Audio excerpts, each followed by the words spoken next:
technology. I've made all the points in this slide. I'll just say politics, philosophy, poetry, the big P's of the Greeks. Not Jewish. Not Jewish. Even though the Jews have a kingdom, then they lose it.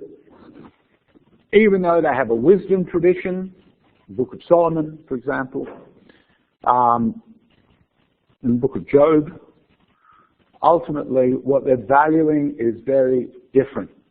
What they're valuing is so different. So, some of this I've said already. World obviously created by God, so there's a creation story of the one God speaks existence into being. Very good. Then he affirms it's good after. Revelation is bound up with a certain approach to time. And here I think is something very important. Although the Greeks are the first historians, in some sense, the Bible is a historical chronicle, as I've said, in which character and the character of God and of humanity show themselves over time, because we don't know what they are till they've been in existence.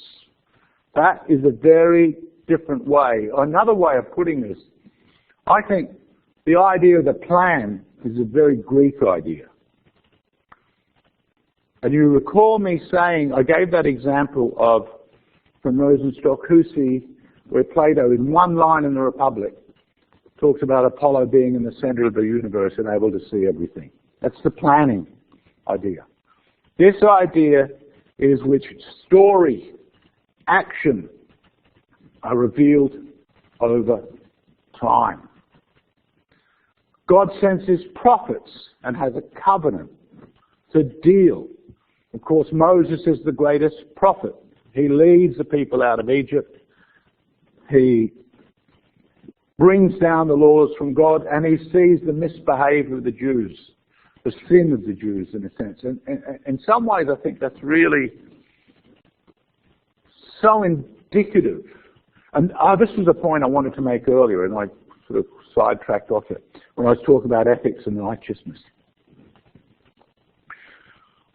One huge difference between the Greeks and the Jews and then the Christians is, for the Greeks, the good person seems always to be good. If you look at Socrates, he never does bad. So that, again, you use your intelligence, you see what's going on, you act. Jews, I get a call. I react, well or badly. I may not do what's right. For them, wrong. And this is a central existential, or difference of existential accentuation.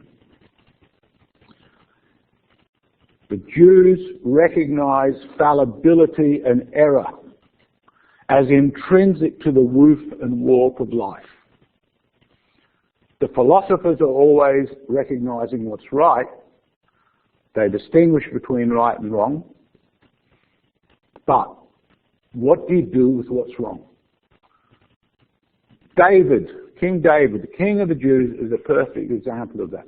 David is an adulterous murderer. And yet he does God's work. Now, the Christians, remember early in its formation, they're Jews. Peter and Paul. What's Peter? Anyone know St. Peter? What's the quality that comes out most of all in terms of his character on the deficit side? He's a liar and a weakling. Paul was present at the stoning of the first Christian martyr, holding the cloaks of those that stoned him. An accomplice to murder. This is what we've got to work with. And we go right back to Adam and Eve and the sin in the garden, that narrative. This, I think, is really interesting. In fact, fascinating. I think this is absolutely much more accurate about the way human beings are. And I live in an institution where I see so many mottos. I live in it, I work in it, I operate in it, I kind of live in it. Where virtue is being appealed to constantly. And it's often in the virtue and labour, for example. I was at the University of Hong Kong, that was its motto, virtue and labour. Well, the virtue bit, very Greek, very Greek. Well, virtue and, actually it wasn't virtue and labour, I'm making that up. It was virtue and science, virtue and knowledge. That's Greek, that's really Greek. You have the knowledge or you have the virtue. Woof. That also strikes me as typical of the modern. The typical go-to, in a sense, of a post-Christian, after-Christian Western society. In some ways, this other insight has been forgotten. And this other insight is, we all mess up. We're all screwed up. But what comes out of that screw-up is God's providence. So God is constantly remaking the world after we mess it up. That idea is taken up in a big way in St. Augustine, and it has a certain way, involves a certain way of looking at history, a certain way of looking at human experience. And I'll use a very Greek word now. I think it's a true way. I think the other way, there's a truth in it, but ultimately it doesn't deal with what do you do when you mess up. So the Greek way then is you try and equalize punishment. It's a very common occurrence. Punishment is usually some kind of measure. Aristotle, when he's talking about punishment, I don't like that sound, goes into detail about getting the measure right. And to some extent, this idea of measure. See what the Greeks and the Jews are doing. They're seeing something real. They're participating in reality. And in their different ways, they've hit upon very real aspects of the human condition. As indeed did the Buddha, as did Confucius, as did Muhammad. But each civilization, if I'll use that term, it's built upon different accentuations. And the West was the accentuation of these two contradictory types.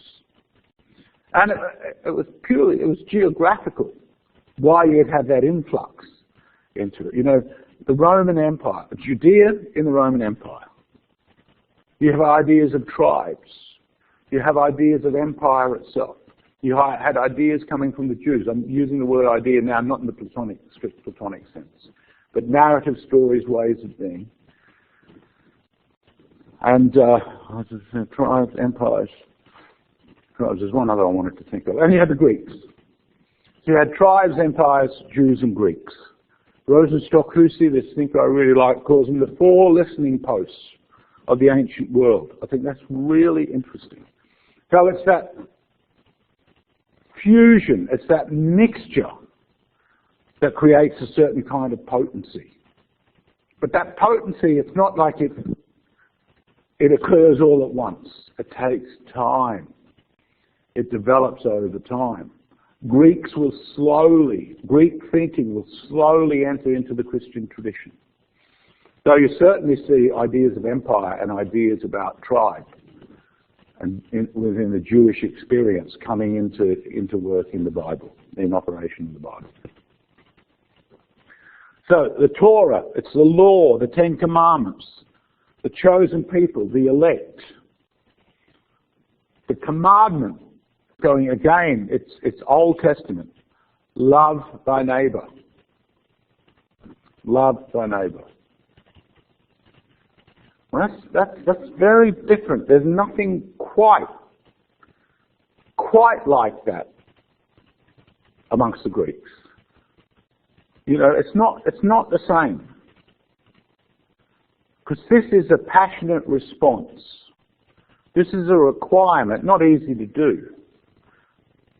But it is a requirement that anyone who is before you, who is near to you. So it's a kind of, again, I think it's indicative of a way of thinking that's very visceral and tactile. The human imagination, which is a very common thing in modern times, I mentioned this before, the distinction between the imagination and the understanding. This is the human imagination at work, a very tactile, figurative requirement. Even though it's not conditioned. It's not saying love only the Jew. And that will become a really big discussion point amongst the early Christians, whether only the Jews can be followers of Christ, which is what Peter basically thinks. And Paul says, no, we have to universalize it. We've got to bring in the Gentiles. But they're pagans. It doesn't matter. They won't be now if they're reborn in Christ. There's also the idea of the Messiah will come. The Messiah.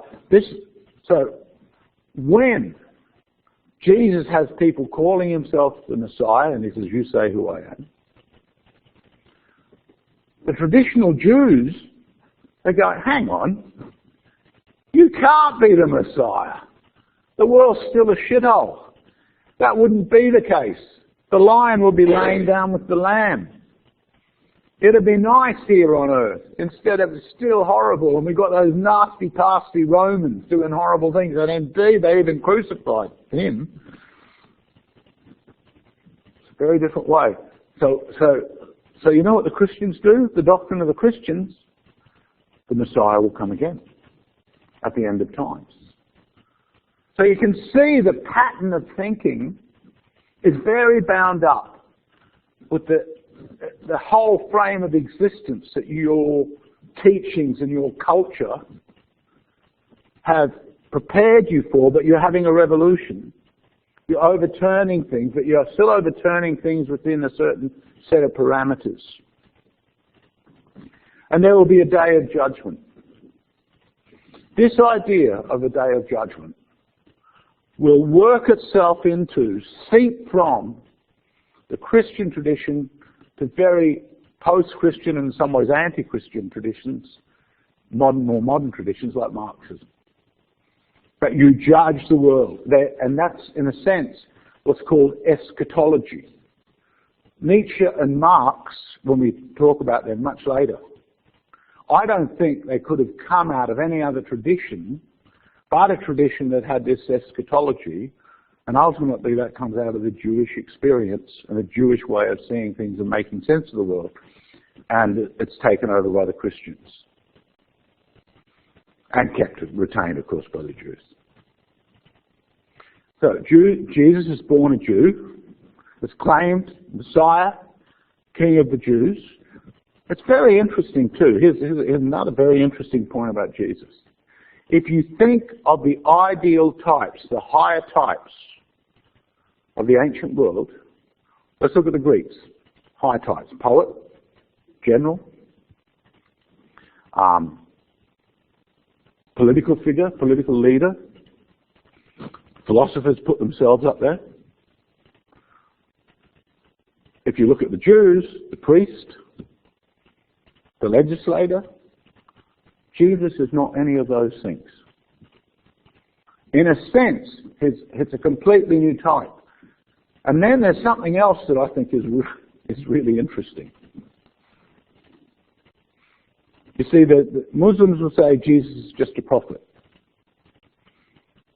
And there's many Jews that would have been acceptance of Jesus if he had just been a prophet. But to be the Son of God, God don't have a son. That's really bad. And again, like the Muslims and the Jews, the idea of a pictorial representation of God is anathema. That's part and parcel of the because the Egyptians did pictures of their gods, the Romans did pictures of their gods. That only shows that they're not able to encapsulate the power, even if the power of God in many ways is expressed anthropomorphically. So, Jesus is not one of those types, and what salvation requires. So one of the temptations of Christ is when the devil takes him into the desert and says, you can have all this, and you can be a great king, etc. You know? They're not even tempting because they simply aren't worth that much. It's a whole Friedrich Nietzsche, very anti-Christian thinker, hated Christianity. He says there's a whole transvaluation of values, a complete turning values up on its head. It's the weak and the broken. That's already was in the Jewish thing.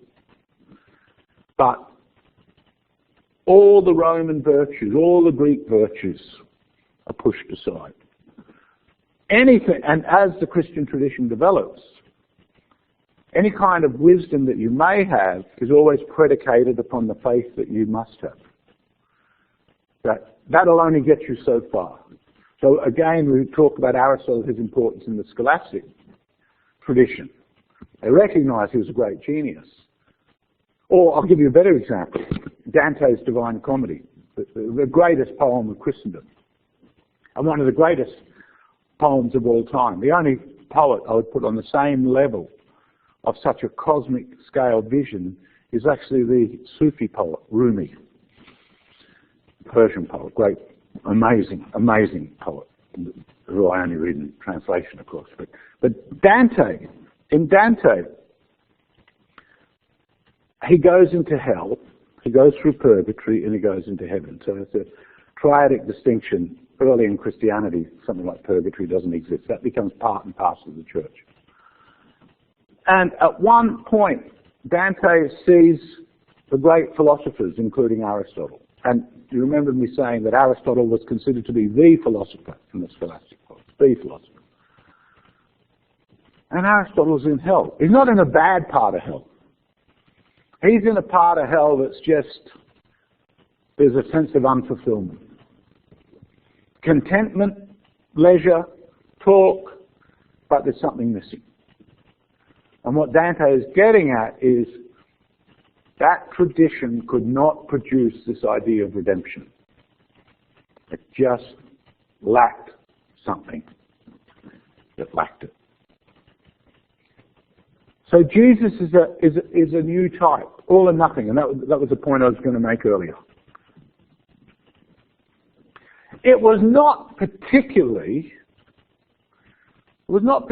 deranged, except amongst the Jews it was, but for a human being to be seen or to be nominated as a god.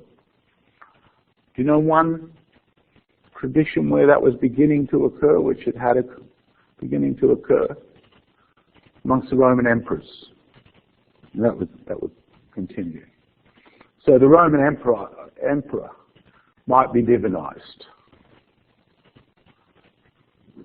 But the thing about Jesus is that he part of the trinity of a Godhead in which there's no other gods. To put it bluntly, and why not a prophet? After me, no more. Now the Muslims do something quite similar, but in a very different way, but it ends up having not too dissimilar effect. Muhammad is a prophet, but he is the seal of the prophets. Now there are traditions within Islam that have the hidden Imam tradition amongst the Shias, for example, and the Sunnis hate that, which try to open that up. But in the Christian tradition, that's it. No more gods. I'm the end of it. I'm it. I'm it, me and the Father. But the capacity to divinize is so deep within the human spirit. I think one of the best lessons that I learnt when I was much younger, when I was struggling to try and make sense of anything, which I did for many, many years. You might think I talk and I come across as a knower, but I really know I know so little. But it was a revelation to me when I realized how quickly people supplicate themselves to powers. How readily, even if they don't use that language. And how atheistic peoples do that every bit as much, if not more so, than religious peoples.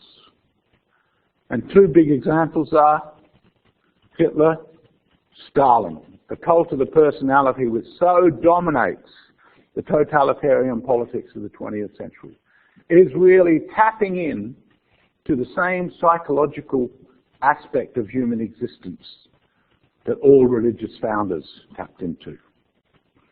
So in one sense, it's quite right to call these totalitarian political organizations, as Eric Voegelin did, V-O-E-G-E-L-I-N,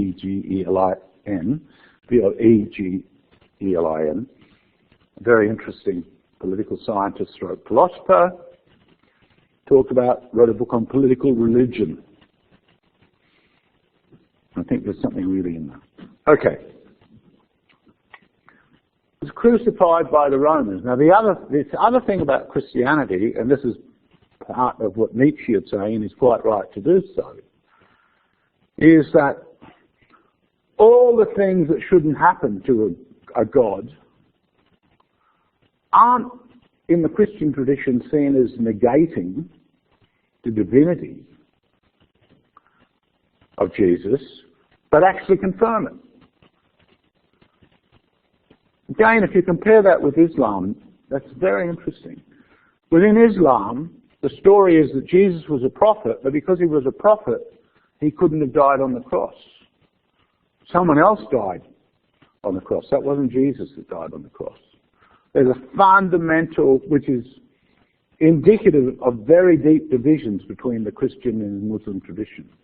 Again, in our multicultural society, we want to overthrow them. But to be perfectly blunt, you can never create cooperation with people of very different mindsets unless you find a way to tell the truth about things and look at where the differences are. But to try and simply look at what you have in common does it, in fact, I think it sabotages the possibility of genuine dialogue and community. I have very strong opinions on that. Originally a Jewish sect, Jesus was God on earth, God's Son. God sent his Son to show how to live, how to love, but here's another thing. Jesus doesn't marry. Again, if I compare it with Islam, Muhammad is a great man. He's virile. He's not only had been a merchant, but he's a great warrior. He's a founder of a political and religious community. But there's a political side to his foundation as well as the warrior side. None of these, whereas Jesus dies in the prime of his manhood at 33. He doesn't marry. He doesn't have children. In fact, although the Catholic Church will make celibacy, which it doesn't ever appear to have done very successfully, but it's in fact, it's impossible to be Jesus. And that's really important. And even following him is really only possible up to a point, because you're going to have aspects of your life which are so fundamentally different to it that you will need the third part of the Christian Trinity is the Holy Spirit. You'll be in need of that Spirit. So that is a way in which God is still active in the world. God creates the world, issues commands, sends out his love. The Son instantiate is the incarnation of his word, but the Holy Spirit is the way in which God's presence can be experienced in life. This is the theology behind it. See, when I talk about theology, I hope you're getting, as I keep saying, that I'm really interested in the anthropology behind it. I'm really interested in the way people are using their imaginations and their sense of things to try and make sense of things, and then what they do on the basis of that making. Here's another, and so I said, the crucifixion, for many people, that's an indication that he couldn't have been God. But this is now all part of a narrative in which all suffering is to be redeemed. This is the idea of Jesus died for your sin. A term that I hear so many people use in a way I find quite bewildering, but when I look at what it's doing in the Gospels, to me it's kind of a really interesting psychological, anthropological statement. And that is that this sacrifice is undertaken at the very highest level, from the height of the cosmos to its interior depths. And there's a very interesting line in St. Paul where it says, up until Jesus, all of the cosmos was groaning in suffering. It's the only other religion, I think, which does as much with suffering as Christianity does, by the way, it makes it so central to itself, is Buddhism. And I think that's a really interesting, because I think human beings, they have these experiences, and this is, how do you deal with it? It's a pressing and urgent concern. Anyway, so love, the God himself, and this is also one overturning, because what's the natural anthropological modality of sacrifice? The lower to the higher. But this is the higher for the lower. Absolutely a turning around. The sun will come again, I mentioned that. It introduces three new virtues: faith, hope, and love. And the scholastics will basically maintain the classical virtues. Can anyone tell me the classical virtues? Have I mentioned them? I'm getting scratches and look down, but not hands up. Okay. The classical virtues, you should know this. Wisdom. Oh, yes. Justice. Temperance. And courage. Sometimes piety is thrown in as a fifth. You notice faith, hope, and love, they're not really mental. Faith, hope, and love is if you like, a practice. In fact, they're all practices. But faith, hope, and love are very much a future orientated, especially the idea of the faith and the hope. So it's very much a way of orientation which is part and parcel of continuing this revelatory dimension or insight into human existence. That is, what something is only revealed over the course of time. You don't get it through the plan. You don't precede it. The other thing about the Christian tradition is it's very renunciative, and that's very early on. So here's another big difference between it and the Jewish foundation. The Jews have a physical exodus. They have to leave Egypt. They leave Egypt. They try to build their kingdom. The Christians aren't talking about leaving Rome in their body. They leave it in their soul. They turn inward. And so all those things, I said Jesus was not a poet, not a philosopher, not this, not a king. Didn't want that. Well, not a king in the earthly sense. It's because all of this is renounced. And this is really problematic. This is the strength and the weakness, and there's a certain dialectical interplay, I think, that occurs because there's something absolutely impossible about it, and something that is an approach to existence which arises out of existence being so deficient in terms of what it is you hope for, have faith in, and love. So there's a recognition of a certain deficiency of the time, a hope for the time to come, but there's this dialectical interplay, and indeed the history of Christianity, I'll put it very bluntly, the history of Christianity can be summed up thus, historically. It begins as renunciation within an empire, As that empire falls, it then becomes part of the imperial religion. It becomes the imperial religion, or prior to the empire. But no, the empire's already falling. It's the imperial religion. And then its survival and its strength throughout that period of survival is in a context of warlordism. So it's in a context where the most brutal and savage, non-renunciative way of participating in the world, we're just fighting for our very existence, is the world in which it is interacting. And this is very simplistic, but not completely untrue.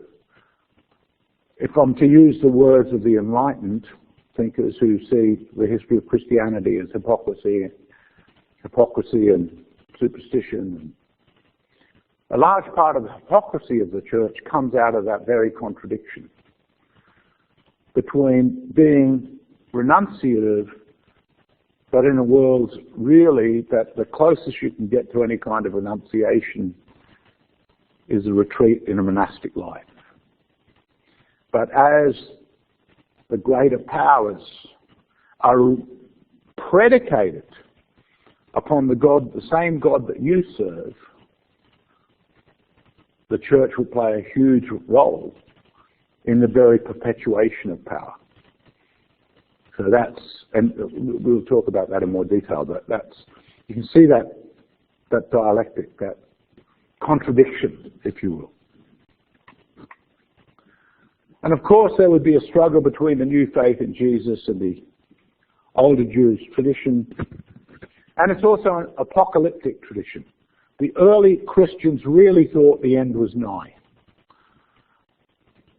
By the time you get to the earlier part of the 5th century, Augustine, who we'll talk about, who for my money is one of the greatest minds and characters of history, Augustine says it'll be 1,000 years off. Because what had happened is all those early Christians were waiting and waiting and waiting and waiting for the apocalypse that never came.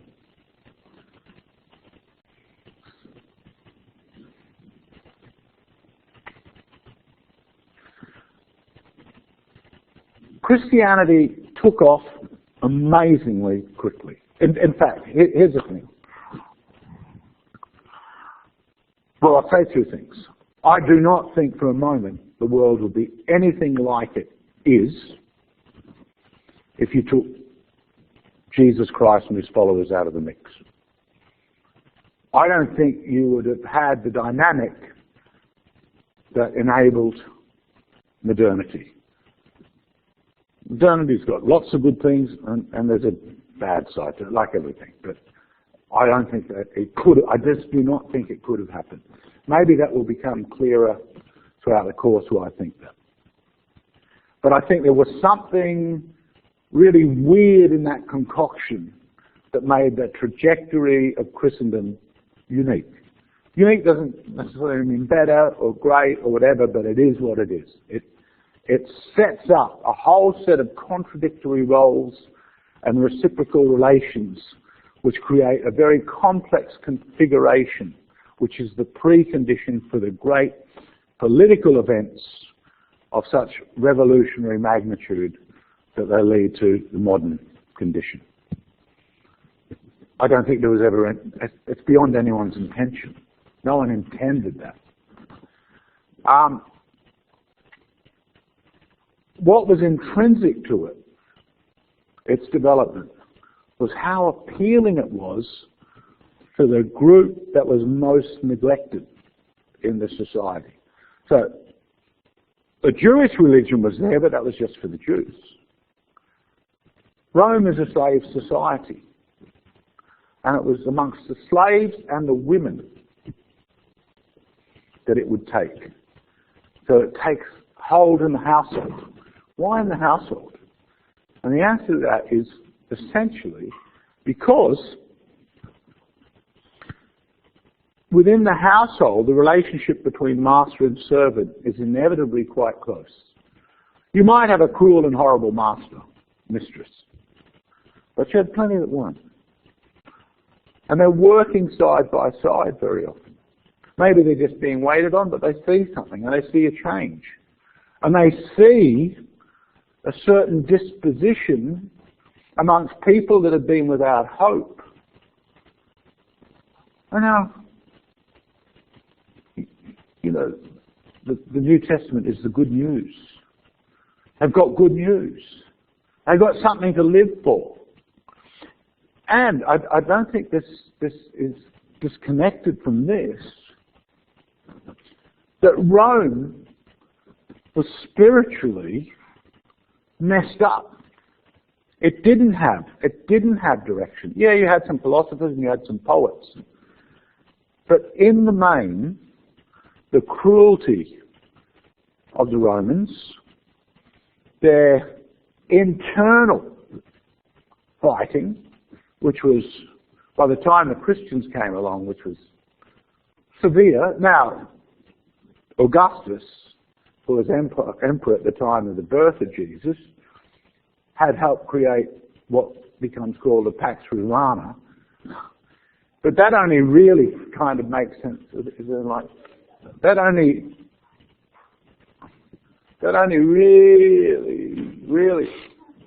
really makes any kind of sense of peace relatively. Because when you look at the history of the Roman emperors after Augustus, they're a horror show. The personal persecution, and the head is rotten in a sense. So you have the historians from the anti-imperial historians writing about these emperors as if they're moral monsters. People amuse themselves by watching other people not only hack themselves together, but stage these gigantic games, often with boats and water unleashed, and sometimes the crowd would be just Caligula at one time just decides to amuse himself by killing the crowd, part section of the crowd. Oh, those Romans, they were witty. So, and when you read these historians like Tacitus or Polybius, they're disgusting. There's nothing, and they want to go back to the old Roman martial imperial virtues. But that doesn't, for most people, that's not part of their lives. And again, the slaves, the women. Here's something that speaks to them, but even amongst the more educated, there is a sense that this ain't great. And pretty quickly, certainly by the time of the 2nd century, you've got very intelligent people, like Tertullian, for example, or Tatian, or Justin the Martyr, who are very philosophically educated, who just think philosophy can't save us. It has no way of creating the bonds of solidarity. There's something missing. And Justin the Martyr actually says, and you can see, you know, he became a martyr. A martyrdom would be intrinsic to this, to the development of the faith, which was, again, a way of turning things around. So the martyr is someone, in the Christian tradition, who doesn't require evil with evil. In a sense, they want to follow Jesus, and you do the evil, I absorb the evil. So, Justin the Martyr says, I've read all the philosophers and I've looked at all these different philosophers, but the thing that they seems to be lacking is none of them are prepared to die for what they believe. Of course, Socrates was prepared to die for what he believed in. And much, much later, you even find Socrates by Erasmus, so this is much later, this is a humanist in the 16th century, late 15th century, early 16th century, calling Socrates a saint. So he's got that in his head, but that's part of That's really a fundamentally important part of this tradition. Tertullian I mentioned. Tertullian is actually someone who says, what are the Greeks to do with us? They're completely different. So he accentuates the differences. But there were many others that were seeing ways of cooperation between Greek thinking and Christian involvement. Rome's declining economic power as that continued, so it grows over, it's not all at once, but it does spread. And St. Paul's journey, which I've got here, shows him going around, there's all these different communities that are set up. And they're all tending to read the gospel in different ways. So the church is far from unified. That's a very long and protracted story, some of which I'll mention. So there's the internal corruption, there's the enemies from without. And then, Emperor Constantine, his mother had been a Christian, he has a dream in which he'll win a battle, and he sees that his soldiers all have a cross. Sees how something's turned into its opposite. You know, you win a battle, whereas the early Christians, you weren't supposed to be in the army. That was one of the many kinds of contestations that they had. It was Constantine that brought together a council, because by this stage there had been a big split within the church, even though in a sense it's only because people became so conscious of this other teachings that it starts to get the unity that it has. But when Paul is initially writing to the different communities, you can see each community has its own problems, and he's trying to find some way to coordinate it, but it's not well coordinated. And you've got already what the church is doing in Syria, or what it's doing over in the new part of the empire that's being set up in what will become Byzantium. This already they're starting to, different personalities are stamping themselves upon the different religious communities in important ways. So when the Council of Nicaea is set up, the real big problem is the problem of Arius. And this problem, or the issue of Arius, is something that plays it out not only over decades, but even longer, because you had kingdoms that were Arian, that followed the teaching of Arius. Now, this is oversimplified. I'll just make this point though. It was with Arius that the doctrine of the Trinity becomes intrinsic to the Catholic faith. Because Arius taught that the Son issuing from the Father must have been created in time, so that suggests a lesser degree of divinity. And there's all sorts of arguments about the precise formulation. One of the things that comes out of the Council of Nicaea is Nicaea is the Nicaean Creed. And that creed is a way in which the different bishops, who are really representative of their religious communities, are able to try and make some agreement. By the way, at this stage, and indeed for a long time, the Christian councils are very democratic. Not in the modern sense or Greek sense of democracy, but they're democratic insofar as you've basically got a representative of the community, and that's the issue. They're basically going to speak to other representatives of their community to try and reach some agreement about specific articles of faith, which up until the moment it looks like being a heretic, no one was quite sure what that article was.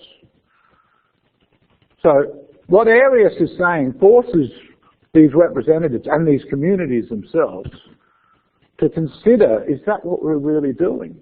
And they're talking about it, they go, no, that's wrong. We're not doing that. We're doing this, and we have to articulate it. And the bishops would stamp with their feet. And There's occasions where it's actually quite violent between the different groups. It's not like a civil war. So that comes serious violence between some Aryan kings and serious persecution, but that's later. But there's just basically gangs of monks and priests fighting each other in the street over doctrine.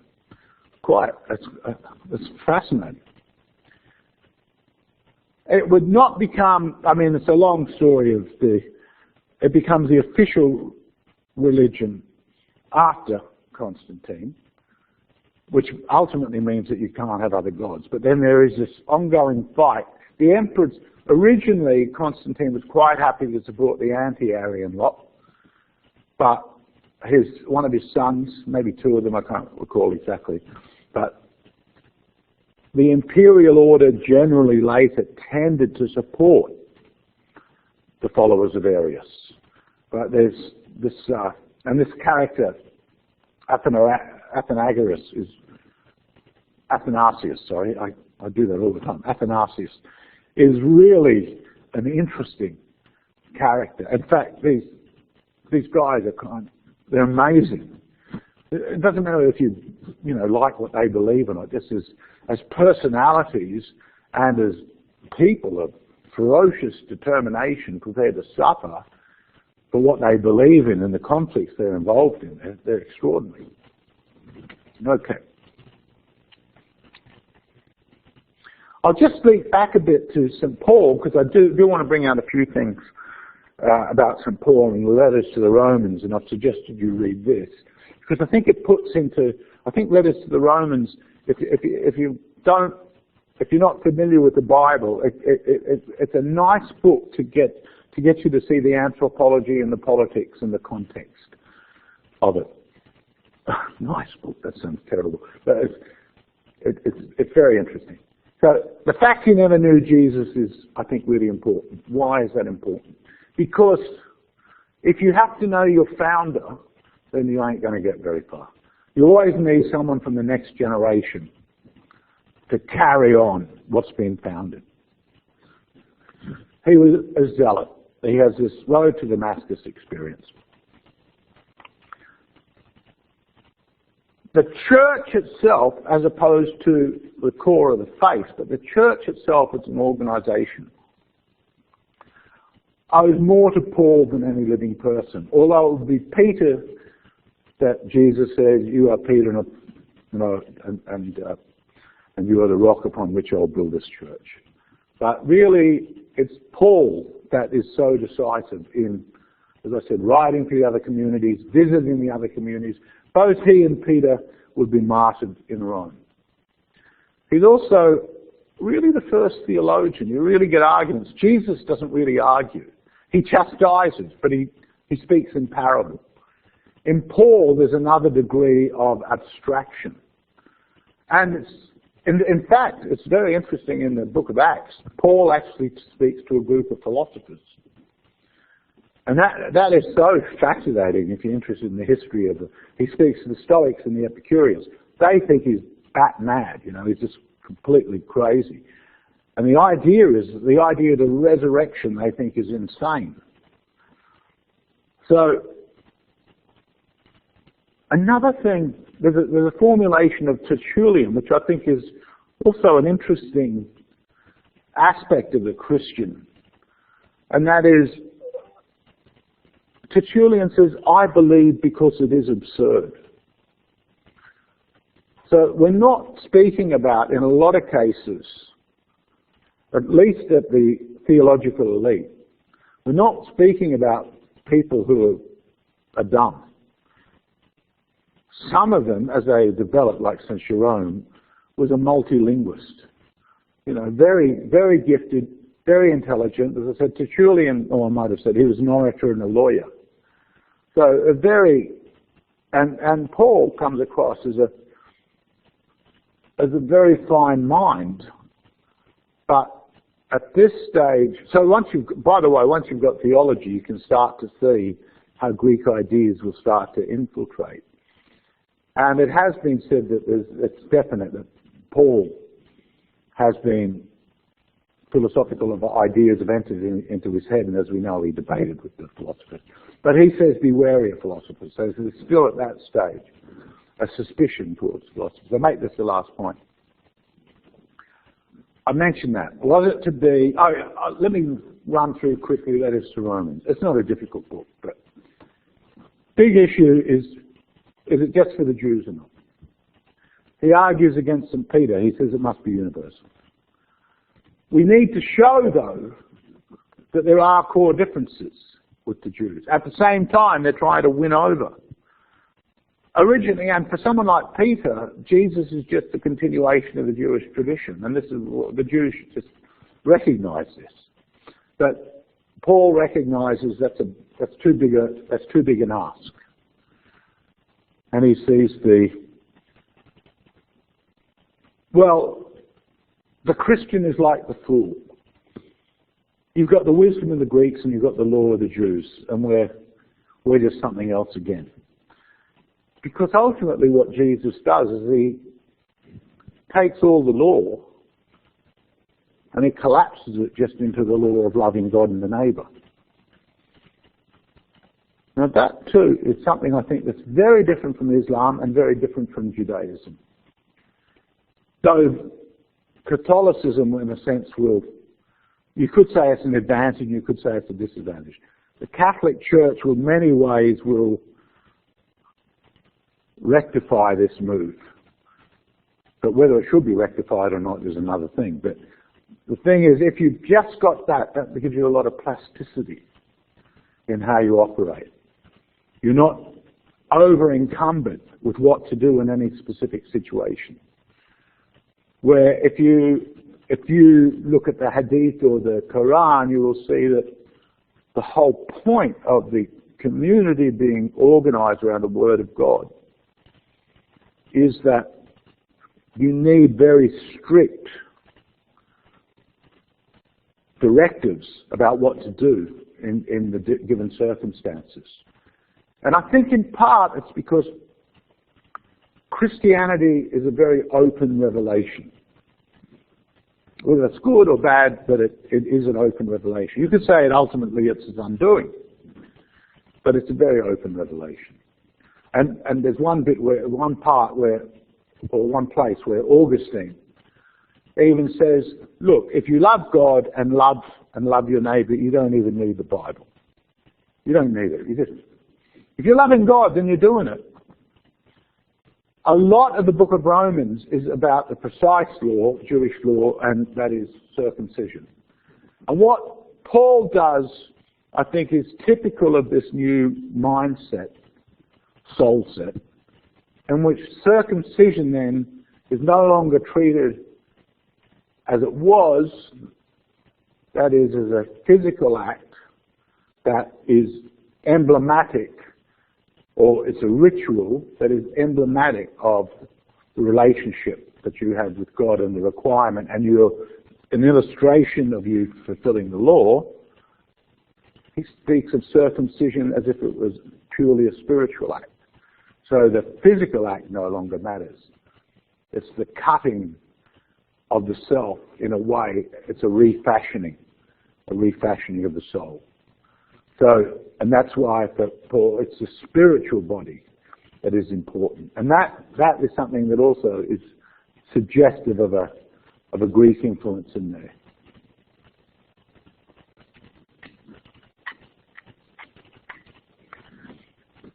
There's a universal need of a means of being made righteous apart from the law, and that is grace through faith. That becomes a really important doctrine as Christendom plays itself out. The Jews have been privileged by being given the law, but he says the Jews who break the law will be condemned along with the Gentiles. The true Jews are one circumcised of heart. That was the point I was making, not of the flesh. Jew and Gentile stand condemned before God. You know, many Jews have argued in the Bible, and with subsequent history, the conflict of Jews was substantive. Initially, as the example of Jesus' crucifixion indicates, it was the Jews that had power. And they don't do the crucifixion, they handed Jesus over to be crucified. As Christians became more powerful, they would often be ferocious in their treatment of the Jews. That's all very true. But you've got to remember, when this is happening, it's a civil war within the Jewish community. So I think that's very important. So I think it's always dangerous to be, it's a good thing, let me say. Obviously, you want to see how things develop the way they do. But you can't go back and change things. It's not, the world just isn't like that. So I think that it's important to bear in mind the context of what is being said and why it's being said. And I think it's a long way away from the kind of terrible things that would then befall the Jewish people, through people saying, you know, you were killers of Jesus, therefore we should kill you. God had provided a means of being righteous that comes apart from the law, the sacrificial death of Jesus, which is appropriated by faith. There are no grounds for boasting in works. This would be a very important doctrine in the Reformation. This would be revived. It would tend to be glossed over in the evolution of Christianity. Grace makes righteous, and it's a rebirth. Let me just see, I think I've finished that. Okay, now look, I'll leave it here, otherwise I'll just keep trying to squeeze stuff in. I'm nearly finished there. Okay, not quite as far as I wanted to get, but getting closer. Thank you very much. See you next week. Oh, I'll say this. This is going to be the second, but I'll put that on an announcement, so it doesn't matter. Okay, thank you. Bye.